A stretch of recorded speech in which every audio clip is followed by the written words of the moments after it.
didn't call. Well, I hurt my leg. Oh, did you? Can't bend down to do that. On that fall. Yeah. Oh, yeah. He slid down. Yeah. Maybe next week. How's Coy feeling? Yeah. How's Coy feeling? Is he better? What do you mean what? He's still beating early line, but I do. He's coming back. Wherever you want to. Well, I was always told. For him. Oh. Okay. Social distancing. They are going to have to replace that park. It's going to be signed open. We're going to rebuild. Yeah, they're going to rebuild it to make it big. So they should put a big down. August 11th. 3 weeks. Well, thank you. If I'm still there, there'll be surgery. And if not, I'll see you up there. There you go.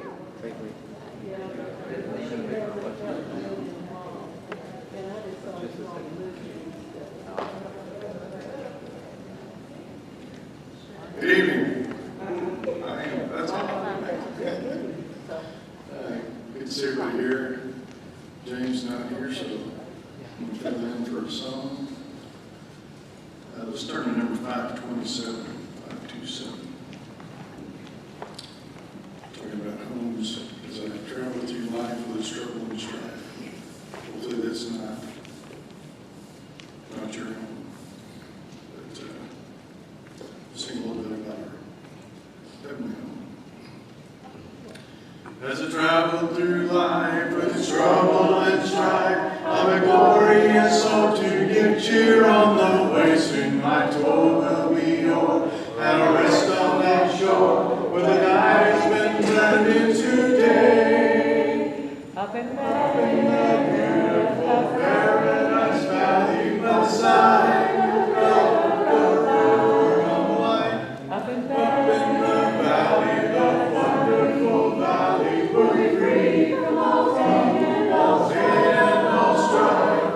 There we shall live in the rose-tinted garden, in the shade of the evergreen tree. How long for the paradise valley, where the beauty of heaven I'll set on thee. The garden is rare, it's not to compare with the garden that lives in the garden above. In the midst of it grows, just perfect sweet rose is a wonderful flower we love.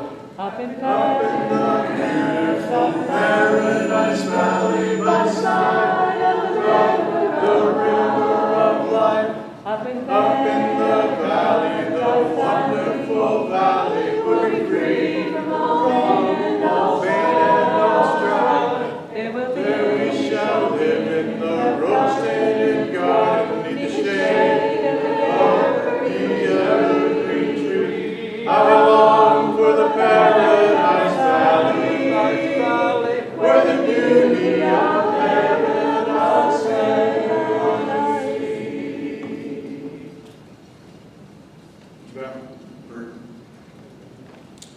Father, we're thankful for this day that we've had, that you blessed us with. And we're thankful that we can be here and be together and lift our voices, Father, and hear a portion of your word. Pray that you be with David as he brings a lesson to us. Be with us as hearers, that we would be open to your truths, Father, and we can see where we can make corrections to bring our lives more in line and our homes more in line with your will, Father, because we know that what you want for us is what is best. Father, please be with our leaders here, be with Jack Dodge and his family as they prepare to come and work with us, and we pray that you bless our efforts together. Be with all those, Father, who cannot be here, for those who are ill, and we pray that you would care for them, especially be with Father, in her radiation treatments that she's going to be enduring. Pray those will be beneficial to reducing and eliminating the cancer from her body. Father, pray that you be those who have lost loved ones and give them comfort and help us to be there for them through difficult days. Through Christ I pray. Amen.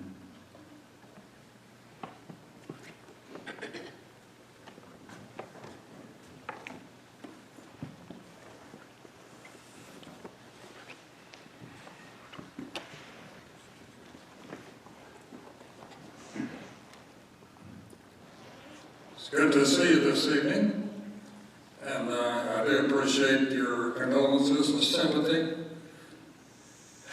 5 of our nearest and dearest left this earth in a little over a year, so we're kind of suffering from the blows, and that's not even to mention friends and other loved ones, such as members of this congregation.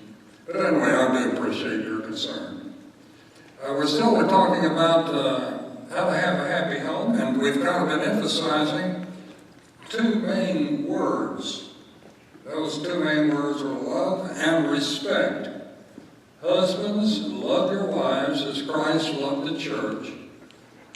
And wives, respect your husbands. I want to say just a little bit more about love. We'll leave that at least for the moment. And as I was thinking about that, a conversation I had with my oldest daughter came to mind. Angie, or Cindy rather, teaches, and I can't think of the politically correct term right now, handicapped children. And she has to be so careful with how she works with them and learn how to reach them and so on. Anyway, she's had some special classes and material lately on the importance of touch.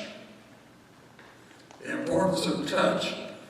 And I'm not going to be able to repeat it as she did, but apparently good stuff is released in your brain when there's a gentle and appropriate, I think that's the way she said it, a gentle and appropriate touch.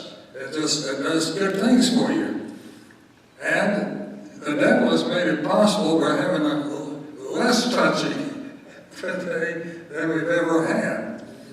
So I guess all I can say to that is if you live in a home with somebody else, make sure that at least you 2 get a lot of good touching done, a lot of hugs and kisses and pats and hip bumps or whatever else you want to do.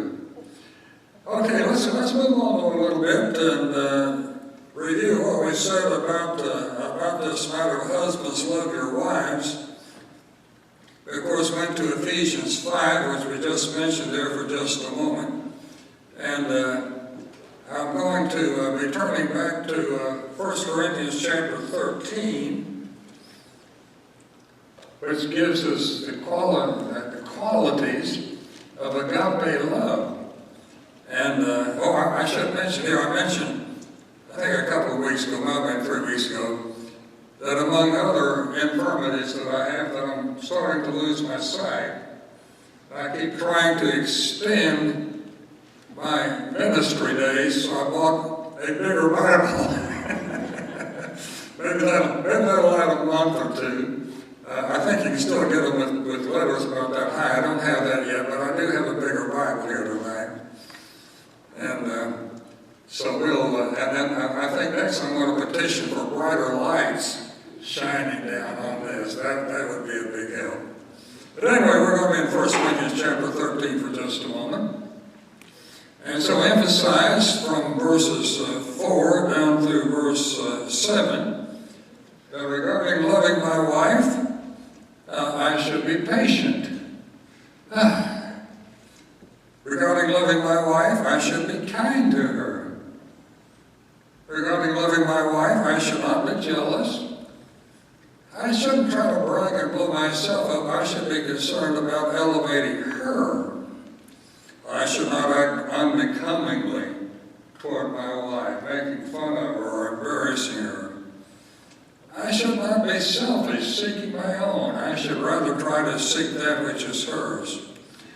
As we have our differences, I will strive not to be provoked in those situations. I will not take into account a wrong suffered, which we said is, some translation says something along the line that love doesn't keep a record of wrongs or situations that arise, that have arisen in the past. And it's so easy just to remember all those things that happened in the past and to bring them up when you begin to disagree with one another. Again, love does not rejoice in unrighteousness, but rejoices with the truth. And I know none of you have ever done this, but you tell somebody, well, you shouldn't do this because this, and they go ahead and do it anyway. And I'm sure you've never said, I told you so. Rejoicing in unrighteousness and failure. You don't do that. Well, love doesn't do that. And so love bears all things, believes all things, hopes all things, endures all things. While I was preparing for this, I was doing some cross-referencing, and I hadn't really thought of this passage, so I'm going to put it in right now. I'm in Colossians chapter 3.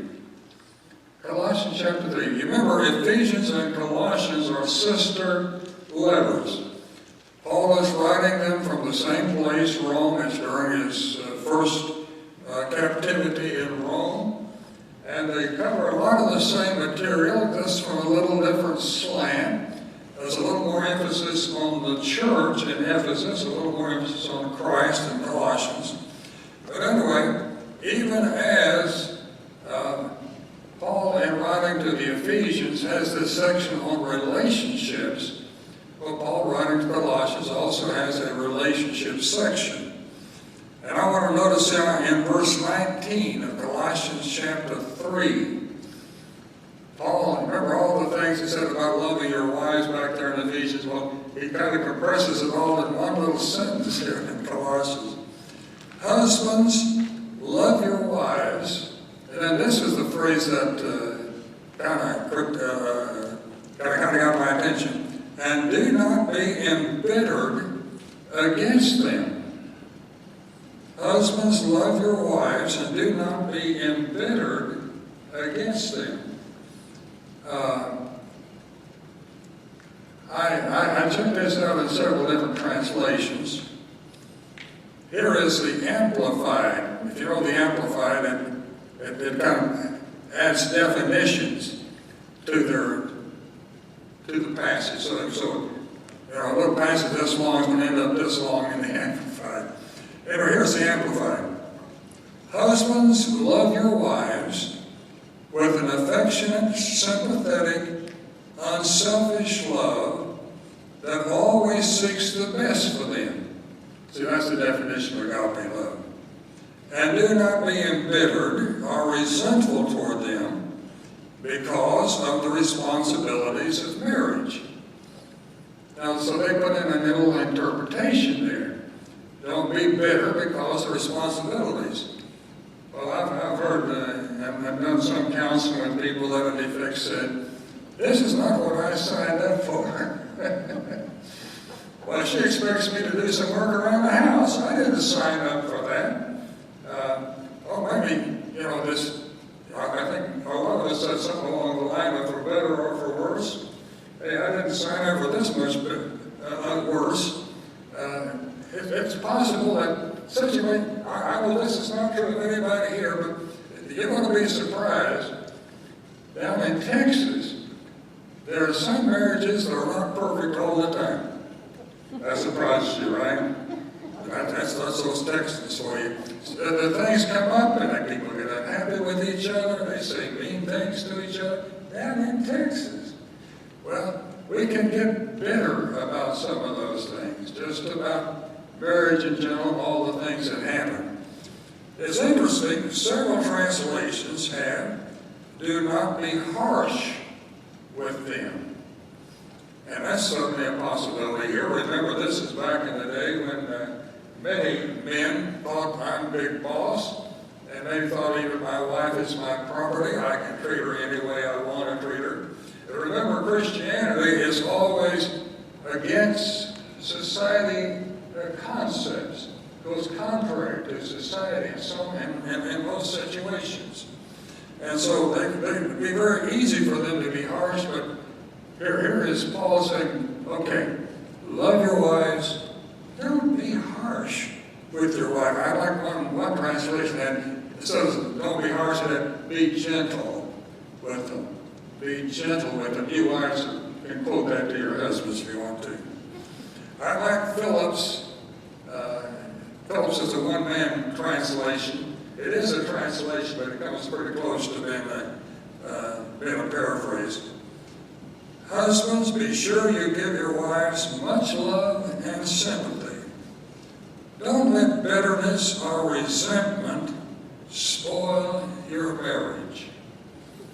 Where we said something about forgiveness, we're going to say more later if time permits, down the line. But forgiveness is just essential to a marriage. If you haven't learned to forgive, folks, you're going to have trouble in your marriage. You just are. You have to learn what forgiveness is all about and be able to forgive people. Well, you're going to think have a broken record on a lot of these things. We're going to keep returning from time to time. Well, I said we're going to talk about wives. What Paul said in Ephesians 5 is the primary responsibility of a wife to a husband, and that is to respect her husband. Now, as I said a couple of weeks ago, you probably heard a lot of lessons on love, but probably not a whole lot on respect. Now, this right here is where we need a discussion class, and you need a teacher who could hear. And I'd love to get your responses, but I wouldn't hear them, and I used to be able just to kind of walk around the front here. I'd have to get about this close to your mouth, okay? And you'd have to kind of spit on me for me to get a chance to hear you. So we're not going to have that, but I just want you responding in your mind. Can you do that? And I'll try to anticipate some of these things. Respect. Okay, what do you think of when you think of the word respect? Husbands, or wives, respect your husband. Now just the word respect. What do you think of when you think of the word respect? I jotted down some words. Admiration, impressed by, appreciation for. Okay? Some of you may have thought of some other words that would go with the idea of respect. Well, if you check the dictionary, and I went to my desk dictionary. I have two basic dictionaries, both of them from Truth for Today. One of them is the college edition of whatever kind of dictionary that is. That's the one I got on my desk I can reach for. I got a big one if I want to check on etymology and so on. But this is just from the desk dictionary. A feeling of deep admiration for someone, listen to it, because of their abilities, qualities, or achievements. That kind of fit in what you think of respect? Feeling of deep admiration for someone because of their abilities, qualities, or achievements. That is not mindful respect. That's the respect of this world. What we think of as respect. That's not what Paul is talking about. Yes, I'm not going to hear what you say. But if somebody else will listen to him and then yell what he says. And here's what I tell people. Respect means one thing. What it means is when I'm walking next to you, in front of you, my respect quits when I hit your nose. Okay, who's going to tell me what he said? I'm sorry, Rick. I'm sorry, Randy. Did anybody catch that? No, I'm sorry. We'll talk about it later. I'm sure your wisdom would be useful to all of us, but I'm not going to be able to, to use it tonight. I'm sorry. I apologize for that. That's all right. Okay. This is not what Bible respect is. Okay. Even as we said, love is unconditional. Bible respect is unconditional. He doesn't say, wives, respect your husbands if they are super good, super nice, super intelligent, super whatever phrase you want to put in there. It just says what? Wives, respect your husband. Now, in case you need a little emphasis on that, we're going to be turning to 1 Peter chapter 3. 1 Peter chapter 3. I'm sorry, I got the wrong.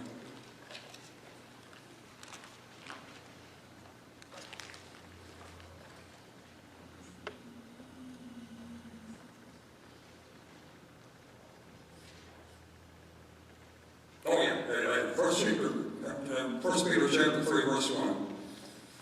And the same way, you wives, be submissive to your own husband. We'll talk about that later. So that even if any of them are disobedient to the word, we assume that means non-Christians. Here's a Christian woman, and she's married to a non-Christian husband. And it's in a society where the husband tells the wife what she can and cannot do. And I think immediately of Timothy's family. Timothy had a Jewish mother. He's a young man when Paul meets him, and then later Paul comes back and he's advanced in his Christianity, so that Paul says, I want you to join me on my missionary journeys. But though he had a Jewish mother, he never what? Never been circumcised. And I'm sure that most of us would agree that that's probably because Dad said, you are not going to have my boy circumcised. So here it is. Here it is. And then some of you know what I'm talking about here. I'm married with a non-Christian mate, and the troubles that can ensue from that. So here you are. It says, be submissive to them, even if they're not Christians. So that if any of them are disobedient to the word, they may be won without a word, in other words, without nagging, by the behavior of their wives, as they may observe your chaste and respectful behavior. In most cases, in that society, an unchristian or non-Christian husband would not be what we would call respectable as far as Christianity is concerned, but still, the wife was to act how toward her husband with respectful behavior. So here we have it. Now, we're going to have to kind of work our way through this. Okay, here we go. We have respect your husband. Now, I want you to think, though, before we get on to that, I want you to think of what it means to respect someone, anyone. And I want to think of what you think, what you say, and what you do. Okay, here's a think of somebody that you truly respect. Okay, what are you going to think? What are you going to think if you really respect them? Well, I like them. They're nice.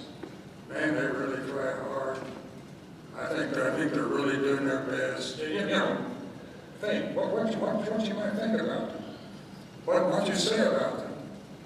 This is really a special person. This is a person that I admire. This is a person that I'd like to get to know better. Right? All right? You say things, right? What do?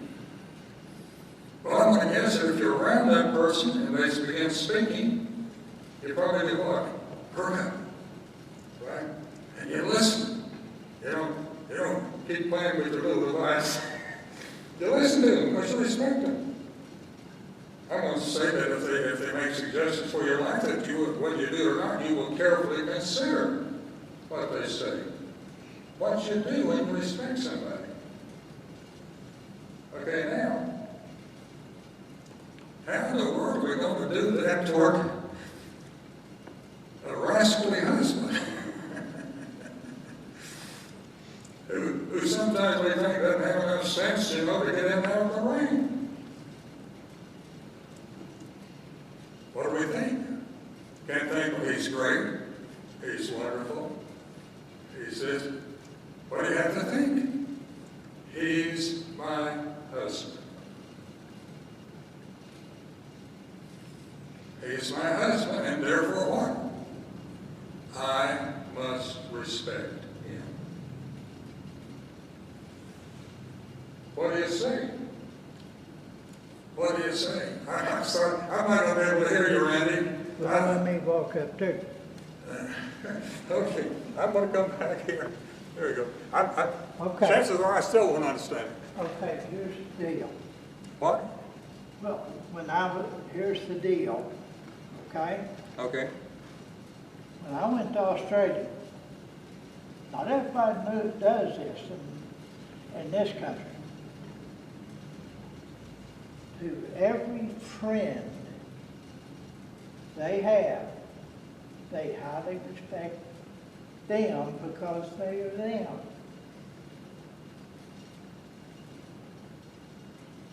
And that's the way they live it. Okay. Because you go up to one of your mates and he'll tell you something, and then you'll respect him for saying it. And that happens to everybody out there. That's what I learned. Okay. What do you learn in Australia?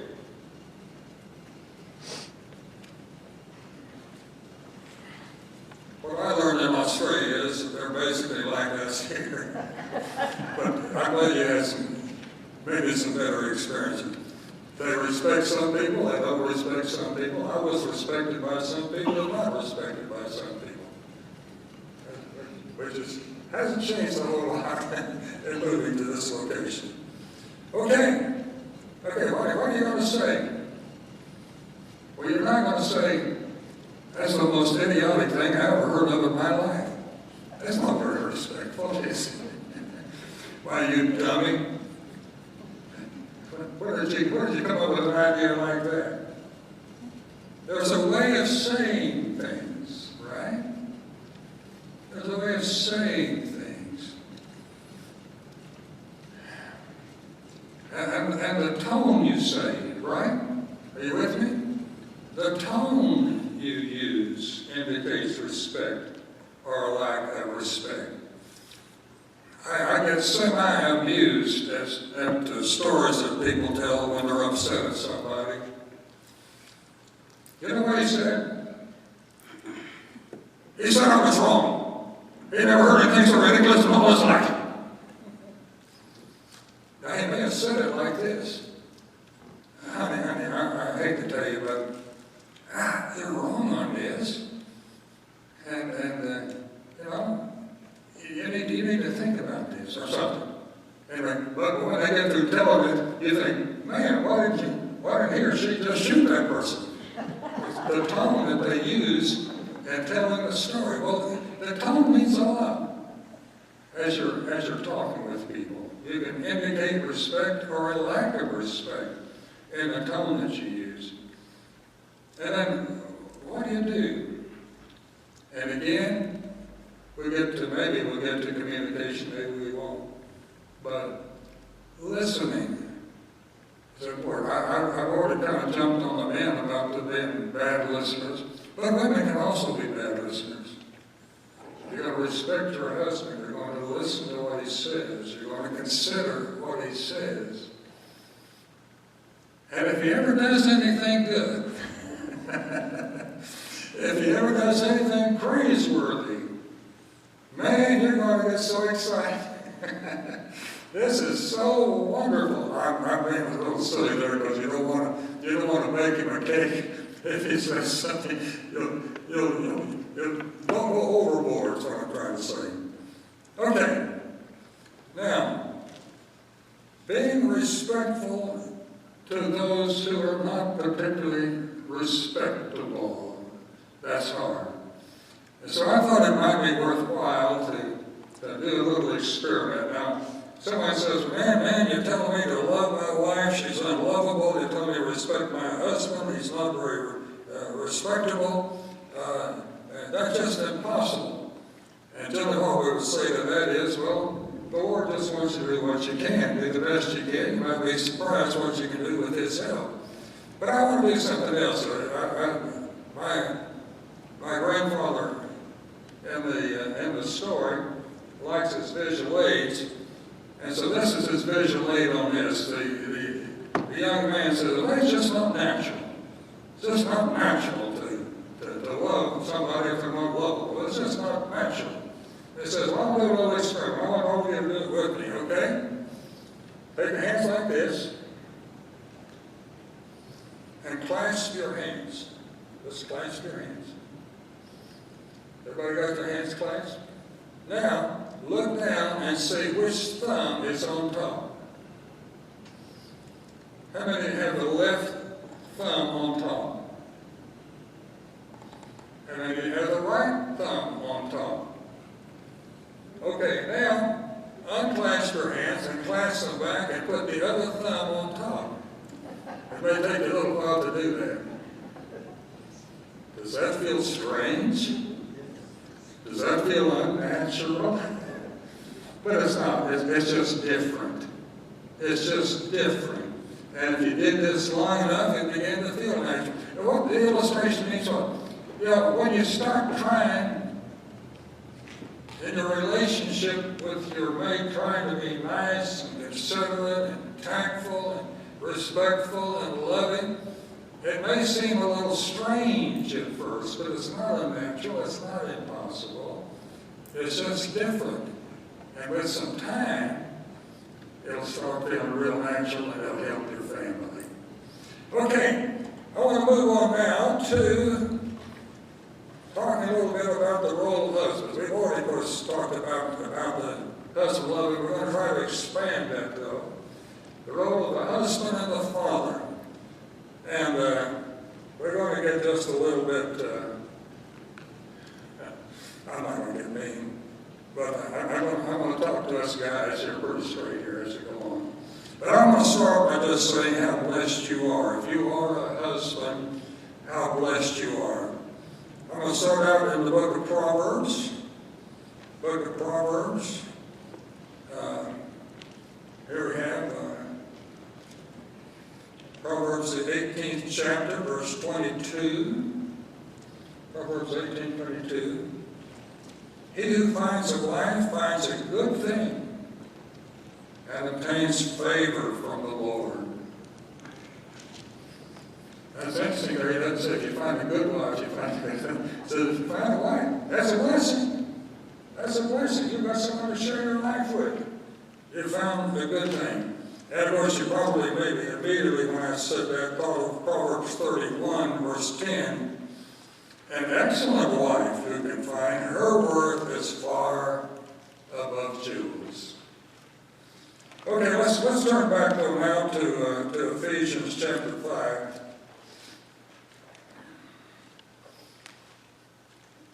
I want to establish 2 or 3 things here regarding the husband.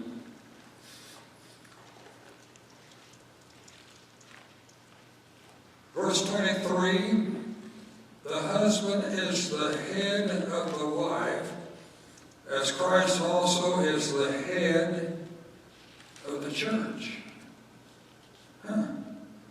Verse 22, wives, be subject to your husbands. Well, let me kind of check a little bit more here. Let's see, I'm in 1 Timothy. And in Titus, it keeps talking about wives submitting to the husbands being the head of the wife. Now, as you well know, this has been taken by too many men through the ages as a thing to say, I'm the big boss. When I say jump, the only question you ask is how far. And of course, even mentioning the fact that the husband is the head of the wife goes against his counterculture today in every possible way. But that's what the Bible teaches. But this is the word right here I want you to write down if anybody has to be taking notes. He's not talking about a privilege. He's talking about a responsibility. A responsibility. You're the guy that's responsible. You're the guy that's going to have to give an account to God. And that's scary. I won't mention the comedian's name, but he wrote a book a number of years ago. I think it was called Fatherhood or something like that. But anyway, in that book he said, I've seen the job of being head of the household, and I don't want it. Most men wouldn't say it quite like that. They want to be the boss, whatever they say go, but they don't want the responsibilities of being a husband, of being a father. I'm going to go ahead and turn over to 1 Timothy chapter 3. I mentioned to you before that I was, when we fairly new in Australia, and we were trying to really, we had new converts, didn't know really that much in Christianity, of course. Very few people have any Bible knowledge. And no real concept of what the Bible teaches about what being a wife is, what being a Christian husband is. And we had good material on women's classes. That's what you ought to do, but we didn't have any good material on what our men classes all were on how to lead singing and announcements and how to lead a prayer. We didn't how to be a husband and a father. So I'm walking down the street in Sydney, past this little bookstore, and here in the window is a book on I'm trying to think here. The marks, something along the line, the marks of a Christian husband. No, the marks of a Christian man. That's what the marks of a Christian man. Hey, man, I'm all excited. I go in, I buy a copy of the book, paperback, it costs that much. Take it home, settle down to get a little reading here, see if I can get a good class out of this book. And of all things, it's on the qualification of elders. I thought, man, this man doesn't know anything. What does he mean putting a book out here about the marks of a Christian man? And it's on the qualification of elders. And it took me a number of years to realize that's what a Christian, that's what a elder is. He's a good Christian man. And the qualification of elders is what every Christian man ought to be if he's married and if he has kids. There's nothing distinct there. All of these are found somewhere else. And that's in that connection. I want you to look at 1 Timothy chapter 3, verse 4. 1 Timothy chapter 3, verse 4 and 5. He must be one who manages his own household well, keeping his children under control with all dignity. But if a man does not know how to manage his own household, how will he take care of the church of God? Manage his own household. Go over in Titus and even mention he's got kids that respect him. He's managing his own household. He's responsible for his own household. Let's peek back at Ephesians 6 just a minute. Ephesians 5, and go down to chapter 6, verse 4. Okay, who's responsible for teaching the kids in the house? Well, it's mother's responsibility, right? She reads a little Bible story book, Who's responsible for teaching the kids in the household? Ephesians 6, verse 4. Fathers, do not provoke your children to anger. We'll talk about that later, maybe. But bring them up in the discipline and instruction of the Lord. It's the father's responsibility to teach his children. And we don't have a passage that says, like it does with the elders, that fathers don't have to give an account someday for their households, but I believe it's implied in comparing a father with an elder. We know in Hebrews chapter 13, elders are going to have to give an account, right? Right? Elders are going to have to give an account for their eldership and those that were under their, that they were supposed to be shepherding. And I believe that every father is going to have to give an account. And let me tell you right now, I'm not looking forward to it. I didn't do what I needed to do. I had a lot of corrections that I would make if I were to do it again. And I've repented of that, and I've asked God to forgive me, but I still think that someday I'm going to stand before God. And I'm going to give an account. And those who still have children, grandchildren, great-grandchildren that you can influence, realize your responsibility. In my little story, Grandpa at this point starts pounding his chest. He said, I'm sick and tired of the society today where men don't act like fathers and don't act like husbands. Husbands, love your wives. Husbands, accept the responsibility of protecting your family, of providing for your family, and yes, of being the spiritual leader of your family. Someone has said that a leader must know, show, and go. The leader has to know what the correct way to go is, right? Otherwise you can't lead them. But the leader needs to show them what this is. The leader needs to explain what it is. He needs to say, well, this is the way you need to go because of this. And then the leader goes. He's out there in front. He is taking the lead with his family. Husbands, be the leaders of your family. Well, my time is up for tonight. We'll probably say a little bit more about husbands. We're going to spend a little bit on the role of wives and mothers next time. Not a whole lot, but we're going to say a little bit about that. I do appreciate your presence. And I keep thinking every night, it looks to me, when I look around, look like we lost another 10 or 20 here every night. But anyway, I appreciate your presence. Thank you so much. Let's bow for a word of prayer. God, we thank you for being with us.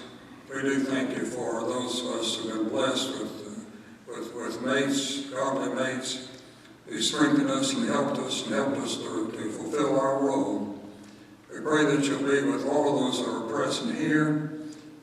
Each one has their own special challenges in their lives, and we pray that you'll help them to fulfill the roles that you intended for them.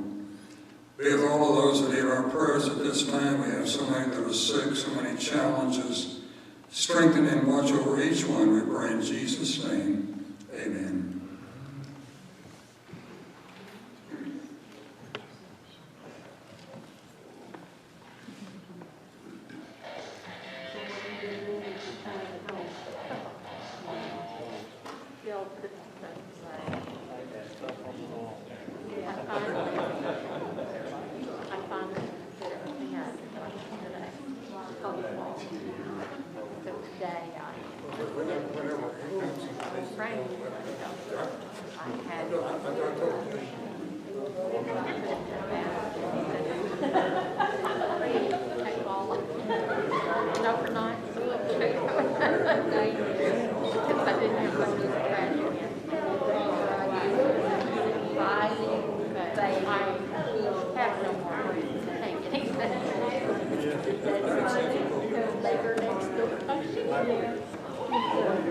She's very nice. Very nice. Bill Cosby, fatherhood. I knew if I mentioned the name though, everybody would just think of Bill Cosby as he ended up.